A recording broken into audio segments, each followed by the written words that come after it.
परत एकदा कर्नाटक आणि महाराष्ट्र राज्यातलं वातावरण खराब करण्याचं काम या वेगवेगळ्या संघटनांच्या माध्यमातून होत आहे। गेल्या काही दिवसांमध्ये आपण झालेले प्रकार बघितलेले आहेत।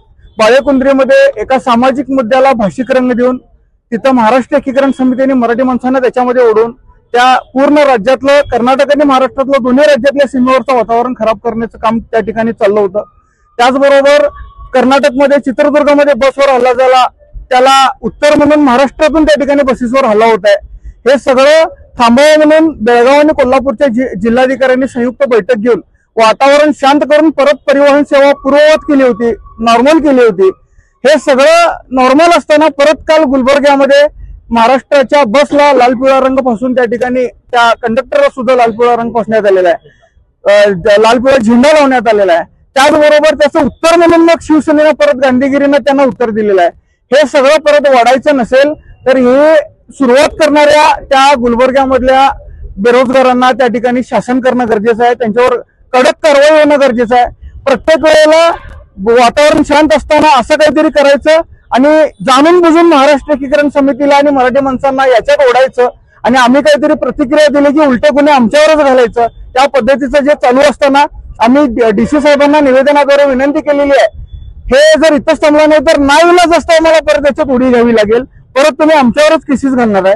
त्यामुळे असं जे मूळ आहे हे वातावरण खराब करणाऱ्या संघटनांवर तुम्ही कडक कारवाई करा, जेणेकरून असे प्रकार घडणार नाहीत अशी विनंती केलेली आहे। त्याचा विचार करून त्यांनी त्यांच्यावर कडक कारवाई करावी आणि असंच चालत राहिलं तर परत महाराष्ट्रातनं प्रतिक्रिया येणार आणि परत मराठी माणसांना ओढलं तर आम्हाला नाईलाज असतं त्याच्यात उडी घ्यावी लागणार। एवढंच साहेब, आता कर्नाटकमध्ये काही कन्नड संघटनेवाले 22 तारखेला बंद, कर्नाटक बंद घोषणा केलेली आहे, त्याकडे कसं समिती बघतोय?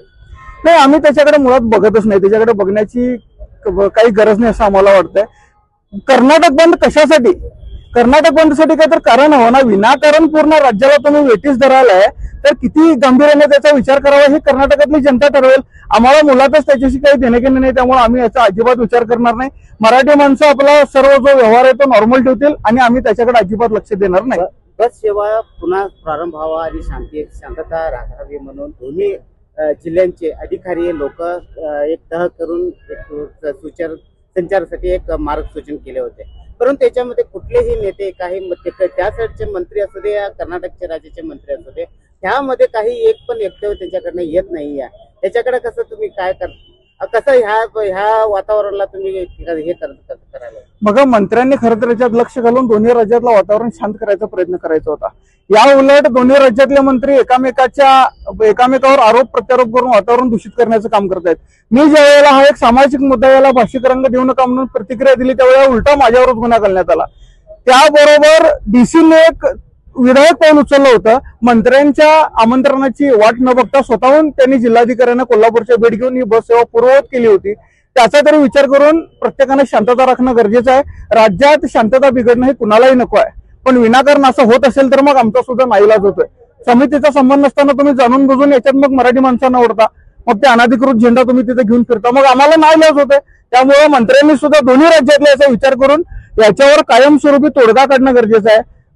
केंद्रानं 3 लोकांची जी समिती केली होती ती त्याचं काम तसंच राहिलेलं आहे, ते कुठेतरी पुढे नेऊन एक समन्वय समिती त्या ठिकाणी स्थापन करून दोन्ही राज्यातली शांतता कायम राहील याच्यासाठी केंद्रानं पावलं उचलणं गरजेचं आहे। सीमा भागाचे जे काही लोक तिथल्या ज्या सीमा भागाच्या लोकांना ह्या बस व्यवस्थापनामुळे खूपच त्रास व्हायला आहे, याच्याकडे तुम्ही काय तर शासनाला मार्गसूची देणार आहे का?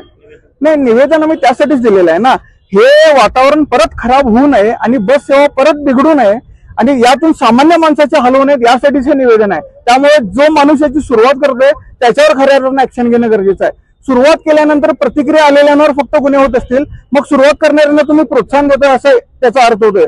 त्यामुळे जे याची सुरुवात करतात त्याच्यावर शासन होणं गरजेचं आहे।